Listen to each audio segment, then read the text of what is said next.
Hər vaxtınız xeyir olsun əziz abituriyentlər. Mövzumuz sifət.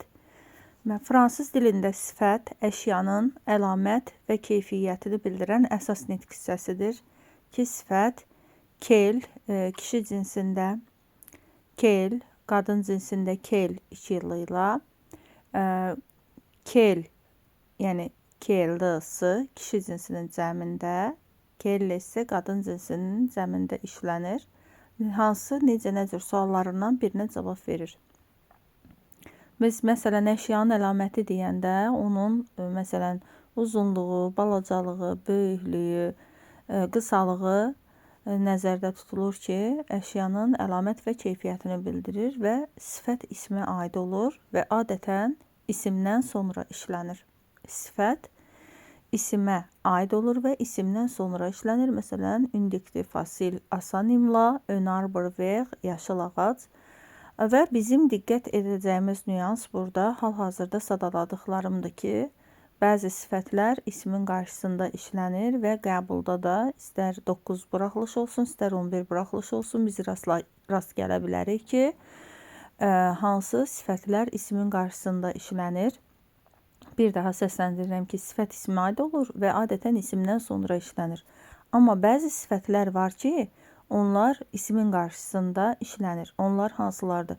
Petit, petit, balaca, joli, joli, qəşəng, grand, grand, böyük, beau, belle, belle, gözəl, mauvais, mauvaise, pis, nouveau, nouvelle, nouvelle, yeni, təzə, jean, jeune, cavan, out, uca, bon, bon, dadlı, fou, ful, dəli, mou, mul, yumşaq, dernier, dernier, sonuncu, vieux, vieille, vieille, qoca, köhnə, large, geniş, premier, premier, birinci, gros, gros, kök, ancien, ancien, qədim, maigre, arıq.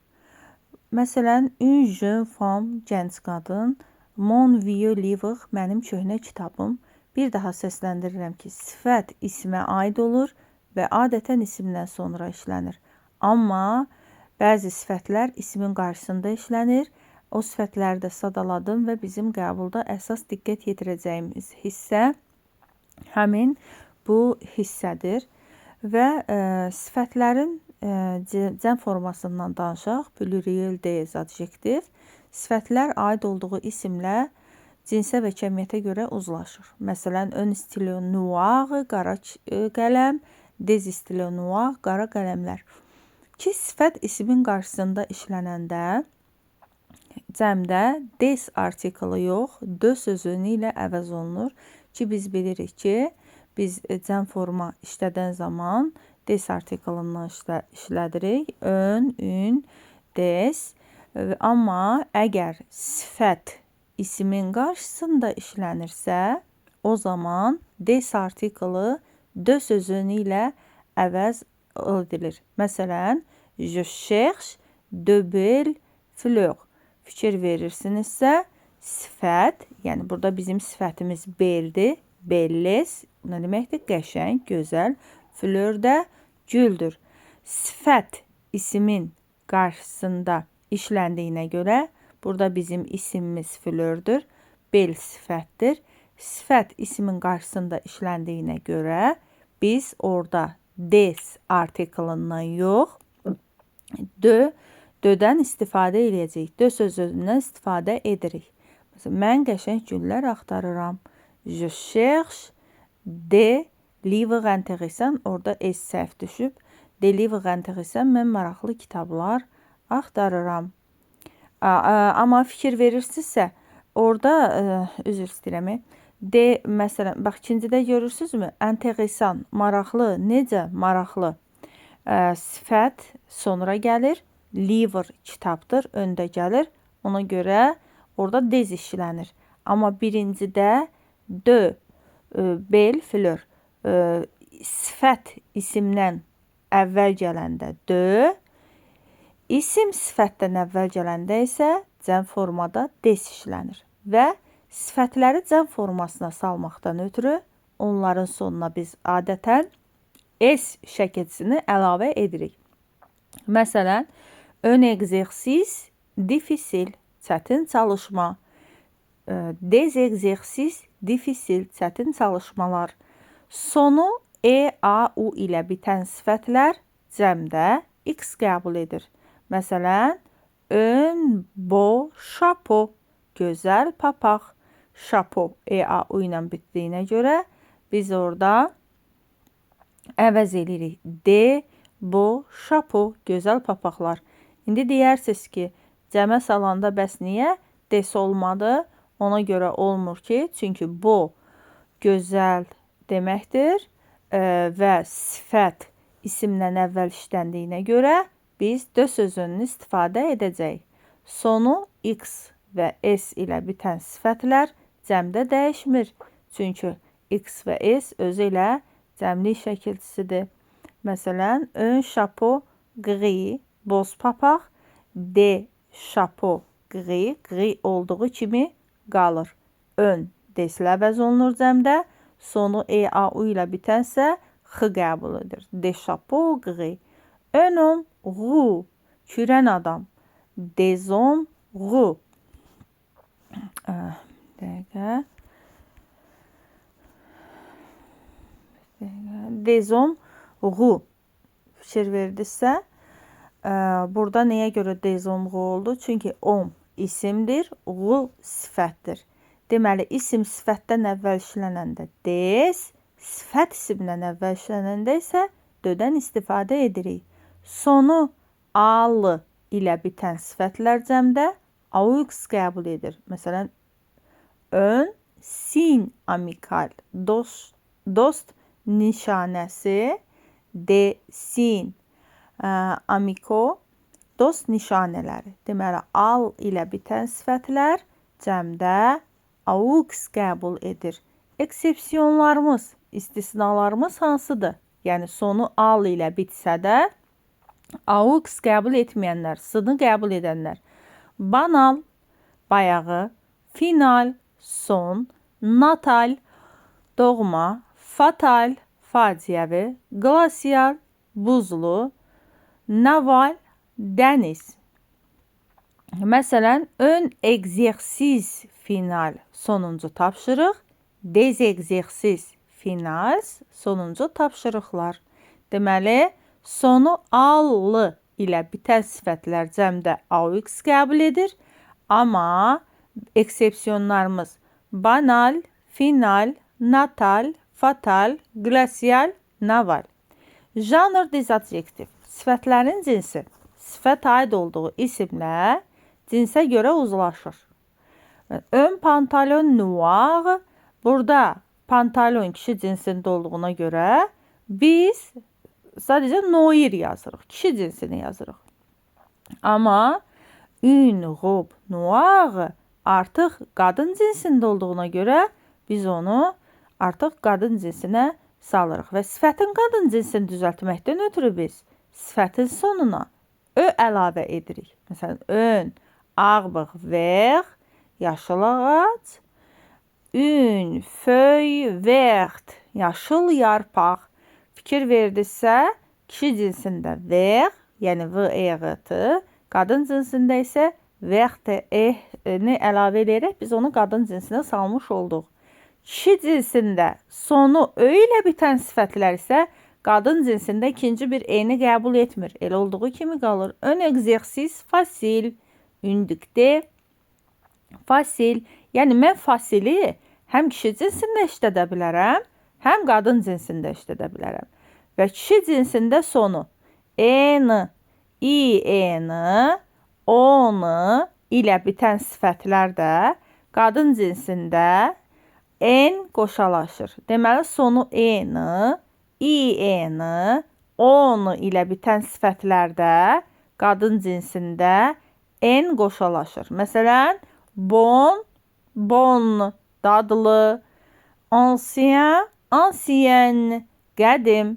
Kişi cinsində et ilə bitən sifətlər qadın cinsində burada t qoşalaşır. Et ilə bitən sifətlərdə qadın cinsində t qoşalaşır. Məsələn, Kadi kadet, kiçik, mue, muet, lal. Sonra və kişi cinsində er ilə bitən sifətlər qadın cinsində er ilə əvəz olunur. Məsələn, premier, première, léger, légère. Kişi cinsində k ilə bitən sifətlər qadın cinsində orada s hərfi k ilə əvəz olunur. Məsələn, türk olur. Türk, yəni qoyeni qəbul edir. Bir dənə istisnamız Qrekdir. Orada olur. Qrek qalır. Arxasına biz könü əlavə edirik və orada c düşmür. Kişi cinsində ul ilə bitən sifətlər qadın cinsində qadın cinsində l qoşulaşır. Bir daha deyirəm.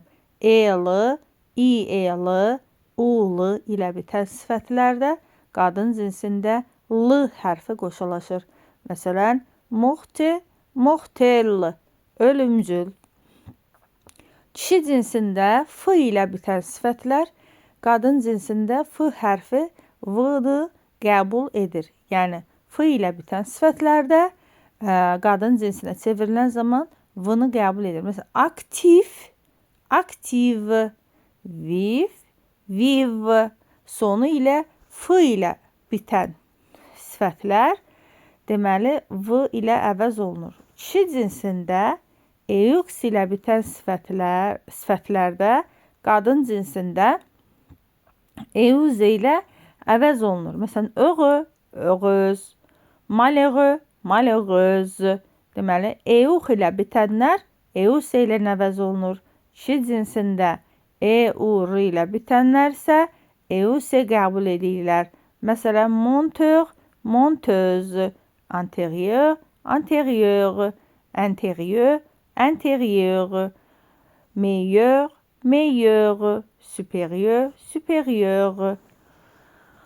Və əziz müəllimlər, əziz şagirdlər, bəzi sifətlərin qadın cinsində xüsusi forması var ki, hansılardır o? Kişi cinsində olur blanc, qadın cinsində olur blanche. Kişi cinsində olur franc, qadın cinsində olur franche. Kişi cinsində olur sec, qadın cinsində olur sèche. Kişi cinsində olur frais, qadın cinsində olur fraîche. Kişi cinsində faux, qadın cinsində fausse.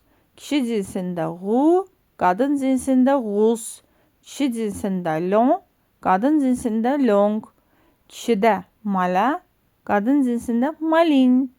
Kişidə marron, qadın cinsində marron.